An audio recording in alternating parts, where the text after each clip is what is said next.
Энэ өнгөрсөн 2 жилд улсын эдийн засаг дурдсан шалтгааныг ярихлаар улс төржлөх. Ер нь энэ их хурл дээр чинь улс төр ярих гэж төрийг хэрэг ярих гэж сууд юм байгаа шүү дээ. Хариуцлагагүй асуудал, хариуцлагагүй зүүдийн тухай асуудал яриад эхлэхлээр улс төр ярьлаа гэд хуйглаад эхэлдэг чи ямар учиртай юм бэ? Ингэж болохгүй шүү дээ.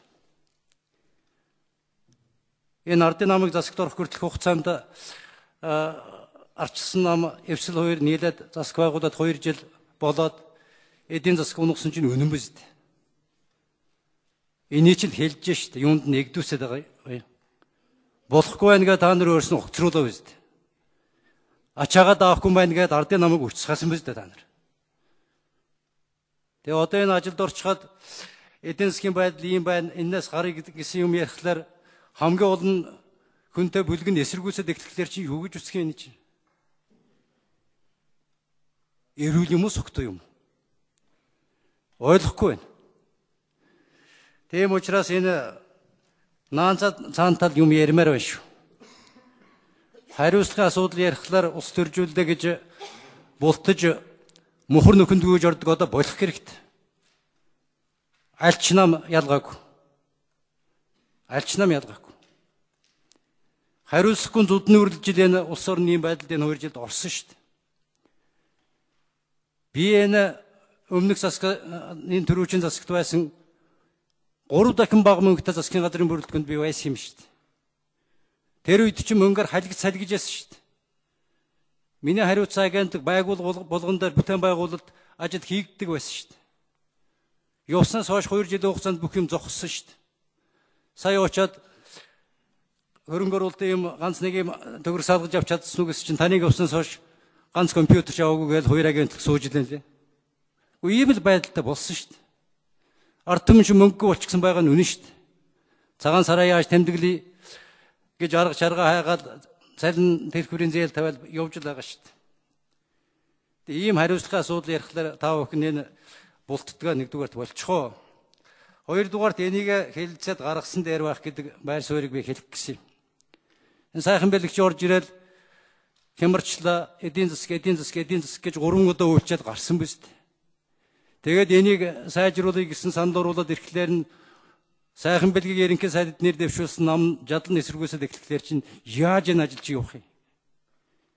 Ирэх барьж байгаагаа арчилсан намынхаа ойлгож байгаа мó ойлгохгүй байгаа юм. Сайжруулаад энийг батлаа. Тэгээд тал руугаа бие биелүүгээ дайрдаг одоо болвол яасан. Энэ үндэсний шинэ намынх нь Монгол Ардын хувьсгалт намынх нь засагт байгаагүй юм шиг аяг гаргах юм. 2 жил сангийн сайдаар улаан ажиллаж байгаа дампууруулаа үстэй. Энэ бас худлаа юу? Үндэсний шинэ намынх 2 жил засагт байсан чи бас худлаа юу? Энэ төрийг хамтраад барьж байгаа гэдгийг ер нь ойлгож ярингүй юу? Тэгэл нэг тэнгэрээс ууж ирсэн амтлалынд л юуг нь агсан тавиад байдаг. Цаа талд нь эдийн засаг унаад байдаг. Энэ хариуцлагагүй явдал гарсан гэдгийг хүлээн зөвшөөрөөд цаашаа дефолт болохгүй төлөө явна гэж л энэ хамтарсан засаг байгуулагдсан гэж би ойлгосон шүү дээ. Хэдийгээр асрыг эсэргүүцчихсэн ч гэсэн. Хамаг зарчим, хамаг ном, хамаг хууль дүрмээ хаяал энэ 73-ийн засаг байгуулагдсан шүү дээ. Тэгээд нэг жаахан асуудал ярих гэхлээр ингээд танаахан улс төржлөө, манайх улс төржлөө гэдээ хоорондоо ярддаг нухаа шиг хэрэлдээд эхлэхлээр үнэхээр таалагдахгүй байна. Мухай шүү дээ.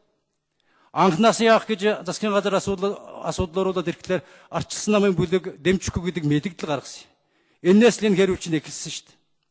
Арчилсан намынхын хязгаар хэрүүл хийх үү гэдэг турган мэдрэмж бодос сур за. Ирэх барьж байгаа хүчинд хэрүүл хийх үү байдаг хийхгүй ama хамкаа сууж явах уу бас байдаг. Арчилсан намын бүлгийн дарга энийг анхаараарай. Ямар ч байсан ерөнхий сайд чинь сайхан бэлэг шүү. Засгийн газрын чинь 50%-ийг энэ сайхан бэлэг гэдэг хүн өөрөө явж байгаа шүү.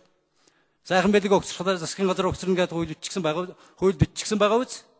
Тэр чинь хариуцлагын 50% чинь сайхан бэлгийн нуруунд дээр байна гэсэн үг. Тэгээ уруулаад ирсэн юм сайжруулаад гаргаад өгөх нь оронд бүлгийн дүгнэлт унш